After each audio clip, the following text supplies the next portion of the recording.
The day Great Aunt Shirley died is seared in my memory forever. A black and hopeless day, the only light in that endless gutter of grief was the Premier League footballer Jack Grealish.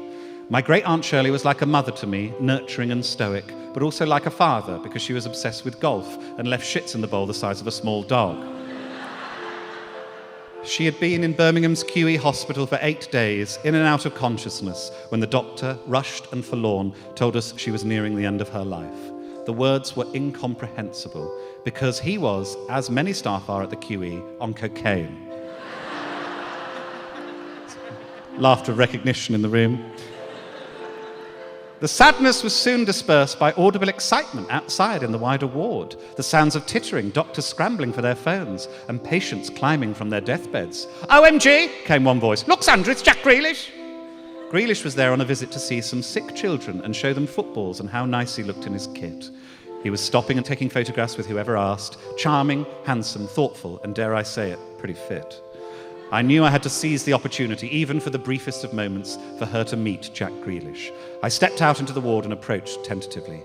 "Jack," I said, "my Great Aunt Shirley is dying. You are her favourite footballer. Might you sit with us for a while?" "It would be my great honour," he replied, bowing his head all the way to the floor. I asked if he was being sarcastic, to which he said probably September, and we entered. This is a very sad story, actually. Cousin Liz was quickly removed to make space for Grealish because, like the rest of the family, Aunt Shirley thought Liz was a loser. "Go and get a coffee, and while you're there, maybe see if you can get a life," said Uncle Tim, handing her a £5 and his Costa Coffee Club loyalty card. "If you don't get a stamp, don't come back." "Great Aunt Shirley," I whispered, "it's your favourite football player, Jack Grealish." She stirred, opened her eyes, and began to cry. "My favourite footballer is Frank Lampard," she said. Far from hurt, Jack sat beside her, took hold of her hand and leant in to speak. "I'm sorry I'm not Frank Lampard. If there was any way I could become Frank Lampard, to still your pain and soothe your soul, please know, Shirley, that I would do it for you." She smiled. "You are a kind boy," she said, and dropped a tab of acid that had been given to her by the hospital caretaker. That would have been a better line if I hadn't had a stroke while I was saying it. There, sweet Shirley," he said, taking her hand and softly rubbing the back of it with his thumb. "I know you are frightened, but let us not dwell on graves and grief. Death is not to be feared. You reach your hand out into the abyss, and what do you feel? There is nothing to feel but love. Wherever, whatever next, it will not and cannot be without love. Remember, my dear Shirley, the words of Dylan Thomas. Though lovers be lost, love shall not." Shirley's mouth had begun to curl into a contented smile, from his words, but also probably because of the tab of acid. "Thank you, Jack Grealish," he whispered. "Thank you for everything." "Don't thank me. I've told you nothing you did not already know yourself," he purred. "Are you comfortable? Do you need anything?" "I am hungry. Might you get me a raw onion?" she said. Astonishingly, Jack produced one from his pocket, which he began to eat like an apple. "There is one other thing you can help with," she said, raising a finger. "My nephew, the irritating, effeminate one." She was pointing at me. "His hot point fridge is just not cooling properly. A real man would be able to fix it, but he is a limp-wristed arse bandit with no applicable skills." This is a very sad story, actually. "Might you be able to restore it?" "Interesting," said Grealish, stroking his chin. "Is it a faulty thermostat or dirty condenser coils?" "Neither," I said. "I will have it working by morning," he said. Hearing those words, calmly and peacefully, Great Aunt Shirley finished her onion and slipped away, brackets died. Jack stayed with us, silent, unless spoken to, fixing my hot point fridge in white, which I had brought to the bedside. We said our goodbyes to Shirley's brittle body, and once I'd kissed her on her cold and sunken forehead, Jack took hold of the back of my head with his palms and looked into my eyes. "Joe, I've fixed your hot point fridge in white. The refrigerant was leaking because of a faulty valve," he said. "When a mountain appears unassailable, you will find a way. Remember that grief is the price of love, and the price of the replacement valve will be £65 plus VAT. Shirley's life, your life, the life of a hot point fridge in white, even my life, they are all transient. But so is sorrow. It will pass.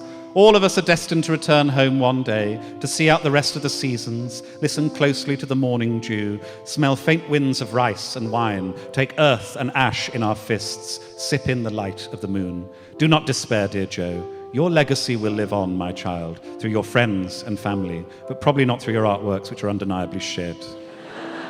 And with that, he slipped away, brackets left quietly. As he walked out, I heard him say to one of his minders, "Let's get out of this shithole, it smells like a fucking human abattoir." Lord Alan Sugar and I are two raging bulls, locked in a perpetual and never-ending feud. I met him briefly once at a recording of the TV programme The Apprentice, You're Fired. He was rude and dismissive, and from that moment, I was delirious with the desire to paint him. 10 years came and went when my phone pinged with a message from none other than Lord Sugar, saying that as it happens, he was filming The Apprentice in Birmingham that day, but that the episode was dragging on fucking longer than my fucking arse. That's my impression of Alan Sugar, which I didn't really understand as a phrase. I told him he'd be very welcome for a glass of something fizzy, and he replied straight away, "Do you have crisps?"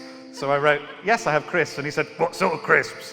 And I said, McCoy's, sorry, I've forgotten who I am there. McCoy's crisps. And he wrote, "What flavour of McCoy's crisps?" And I said, "Flame grilled steak and cheddar and onion McCoy's crisps. And actually, I've got one bag of the Chip Shop's curry sauce flavour too." He was there within 20 minutes. Fun fact, Alan Sugar loves crisps, and I actually found his bank statement from Crisps Bank, and it's just all crisps. 90 grand on knickknacks there, a full mill on quavers. His mood was more jocular on this occasion, making cheeky little jokes and nibbling his crisps. He'd say things like, "I'm just going to run to the loo. No, actually, I'll walk," and then giggle to himself, giddy with delight. It was lucky I'd bought a multi-pack of crisps, because he must have got through 6 or 7 bags, all while skittishly sliding along the kitchen tiles in his socks. Eventually, I punctured the convivial mood with a question that silenced him. "Might you sit for a painting, Lord Sugar?"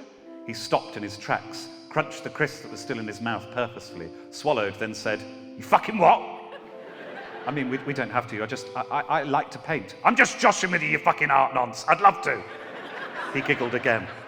The relief was intense. I beckoned him towards an armchair, but he had other ideas. "Nah, fuck that. I'm going to hide." This is all true. It's unbelievable, isn't it? Try and paint me while I hide. Paint you while you hide? How would I even? It was too late. He was already jaunting up the stairs, chuckling to himself like a little gremlin, brackets from the film Gremlins. I heard his animated footsteps above me on the landing like the excitable scuttling of a toddler on Christmas morning. I shouted up, "Alan, come on now, don't be silly." I could hear things falling off shelves. "Catch me, you fucker," came the impish reply, followed by more pitter-patter and the turning of doorknobs. "You're a fucking postman," he yelped. Then, "Your dad is good with electrics, but probably couldn't do a full rewire." I don't understand what that means. I have learned from occasionally looking after my friends' children and through various engagements with Rob Beckett that you cannot pander to this sort of behaviour. You must ignore it. I retired to the kitchen. I sat and sipped my wine, hoping he would eventually run out of steam. But the sniggering upstairs crescendoed with every passing moment. More doors opening, things falling, a couple of smashes, a couple of cries of, "Put the heating on, you pedo," before the man stopped, followed by about 4 minutes of total and concerning silence. Then 3 sinister taps, as if from a fingernail on glass. Where was it coming from? 3 more, followed by tittering that sounded like it was coming from outside. I glanced out at the garden, at the restless summer afternoon, lengthened shadows under a blue sky. No one was there. Another chuckle. It was coming from above. I looked up, and there in the dwindling afternoon, in my kitchen skylight, was Lord Alan Sugar, squealing with delight. "You fucking found me!" He beamed. I imagine that's how he laughs. I cannot underestimate, dear reader, for him to have required some considerable gymnastics. That skylight is normally only accessible via a tall ladder. "Don't move," I shouted. "I'll paint you in that exact position," as I looked above at him, despite being at least 12 feet away and through a sheet of bulletproof glass, installed for security purposes after a threatening message from Sue Barker. In some strange way, I felt we were closer than ever. He seemed so vulnerable. The resulting painting is this. I'm sure you'll agree it's a remarkable and accomplished feat of artistic engineering. Lord Sugar's expression became far less amused as he had to remain in position on top of my kitchen skylight for 3 hours. He was cold and had run out of crisps, so he was eating the moss from my roof tiles. I think it's a more accurate depiction of the man than any I have seen. He left quietly, leaving 10 grand in cash on the kitchen counter for any damages before being collected by a Toyota Yaris. An Uber pool that I believe dropped everyone else off first. Thank you very much. That's the Alan Sugar chapter. Thank you. Since I was a little girl, I've been enthralled by colour. I remember bouncing on my auntie's knee in the dappled sunlight of our family garden in South Birmingham as she patiently pointed at the flowers and asked me to identify the shade of each one in turn. Sapphire! Gamboj! Cerulean! I thought I was just making adorable noises. It transpires I was actually born with an innate understanding of pigments. My auntie was obsessed with colour in a different way. She was a racist. But those halcyon days beneath the pear trees would form the boy, and then the teenager, and then the teen, and then the young woman, and now the disgraced man I have become today. It's not been an easy journey. In the hot summer of 1994, around my 6th birthday, my parents took me on a trip to London to kickstart my career in show business. I had a beautiful and an angelic singing voice, which was once described by the pre-audition team on The X Factor as nice but not quite right. And so my mother and father strongly believed I could and should be a child star. Having grown up in Birmingham, the bright lights of the capital seemed brighter than any I had seen. London was way different back then. No mobile phones, no Elizabeth line, no congestion charging zone. You didn't really have to respect women, and no one would judge you if you kicked a gay person over. Simpler, happier times. No branches of Leon, Wasabi, or Five Guys, but there was, as there is now, and has always been, and is now, a Boots. As there always was. The young Joe Lycett stood outside Boots' Piccadilly Circus branch, clutching his mother's hand with his mouth wide open, in complete flabbergasted wonder at the size and stature of that extraordinary branch. My mouth was also open because I'm asthmatic, and it makes it easier to breathe. To that boy entering it, it was as if entering something else really big, like a car park or a field, but that car park or field is a Boots. Also perusing the shelves of Boots that day, picking up some ibuprofen and a sandwich, was Robert Peston. At that time, he was working at the Financial Times, a thin, bespectacled man with a perennial look of concern on his face. Fate colluded that day so that both Peston and I found ourselves staring into the famous long Boots sandwich fridge at exactly the same moment. "There's a lot of sandwiches, aren't there, little fella?" That's my impression of Peston. He said, smiling down at me. He was stood next to and clearly angling for a prawn sandwich. I clung to my mother's leg, saying nothing. "Oh, yes, there are a lot of sandwiches. You like sandwiches, don't you?" she said, encouraging me to engage. Yet I sensed from subtle movements in her leg that she too was brimming with fear. I nodded, that's all I had. Words had become as elusive to me as the meaning of the universe, or the reason that Eamon Holmes does what he does. "And what sort of sandwiches do you like, chap?" Peston was trying his best. "Chicken?" I shook my head. "Oh, OK. Cheese ploughman's?" I shook it again. He had only one option left. Prawn? I didn't even really like prawns, but in that moment the sound of the word was almost soothing. I nodded enthusiastically. Robert let out a deep sound resembling an O, but it was more abstract than that. "Well, that is a surprise. I didn't think you liked prawns," said Mother, effortlessly transforming from caregiver to snitch. "Gosh, OK, well, that does put us in quite a quandary, because I too was hoping for a prawn sandwich, and I don't know if you've noticed, but there's only one prawn sandwich left." He literally had his hand on the fucking thing. My eyes darted round the fridge like darts in a fridge. The bastard was right, only one prawn sandwich, Peston's fingers already caressing the waxy cardboard box. "I'm sure you can have a different sandwich, little Joe. You like cheese, don't you?" My mother had now assumed the role of his chief negotiator. The woman had thrown me under the bus. Brackets, this is a turn of phrase, and for legal reasons I should clarify my mother has never once thrown me under a bus, but did once try and push me into a canal. I can go and find somewhere else to get one, Peston said, unconvincingly. The saliva was practically dripping out of the guy's mouth for that prawn sandwich. "Don't be silly. Joe doesn't even really like prawns. You take it honestly," said the scab, my mother. "Cheers, little fella," he said as he floated away gleefully holding what I will forever consider to be my prawn sandwich. The rest of the trip to London was completely ruined. I refused any other sort of sandwich, and Mum started ignoring me, which I later learned is a parenting technique. She's since tried to convince me that pushing me into a canal is a parenting technique, but I'm yet to have that backed up with empirical data. I refused to participate in all the auditions, never got my chance to play ensemble in Oliver, or ensemble in Billy Elliot, or Annie in Annie, and what's more, I'd become undeniably obsessed with prawns. On one day alone, I estimate I ate approximately 300 prawns. This is all true. This is a very sad story for me. I began to throw them back like roasted nuts. They don't tell you on the packaging because they presume you're only going to have a few, but eating 300 prawns is really bad for you.